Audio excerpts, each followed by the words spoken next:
Pengen cari mobil SUV listrik dengan harga terjangkau? Ini dia jawabannya. Ini MG S5 EV. Harganya untuk tipe yang bawahnya itu Rp333.900.000 dan untuk tipe termahalnya Rp355,9 juta. Mobil ini harganya sangat terjangkau dan kira-kira apa yang ditawarin sama mobil ini? Memang saat ini hanya tersedia varian Ignite dan Magnify yang menggunakan baterai berukuran 49 kWh dengan klaim jarak tempuh mencapai 415 km yang sebenarnya udah cukup banget digunakan di dalam kota. Sedangkan untuk tenaga motor listriknya, mobil ini bisa hasilin 170 PS dan torsi 250 Nm. Posisi nyetir di mobil ini juga enak.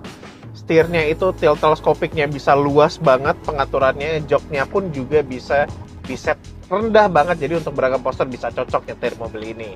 Terus dashboardnya keren, agak-agak sporty gitu, dan banyak layer di dashboardnya, dan ada aksen karbon di sini nih, yang looksnya emang bener-bener kayak asli karbon ya. Layar berukuran yang nggak gede-gede banget, jadi nggak ganggu di tengah. Dan interface-nya ini gampang di ngertiin sama banyak orang. Cuman kasar digital juga. Mobil ini juga memiliki fitur driver monitor. Jadi pas kita lagi capek, ngantuk, mobilnya akan ngingetin kita untuk istirahat. Enaknya lagi di mobil ini, tombol fisiknya juga banyak banget. Untuk nyetel AC, arah semburan AC, suhunya, volume, itu ada di mobil ini. Sama gear selectornya.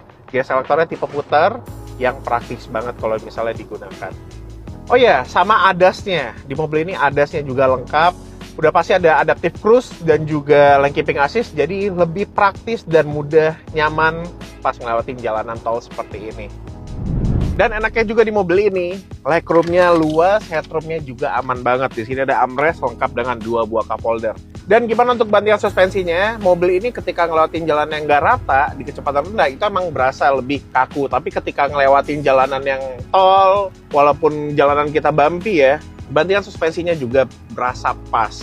Jadi nggak keempukan yang bikin ngayun banget di belakangnya. Biasanya sih bikin mual ya.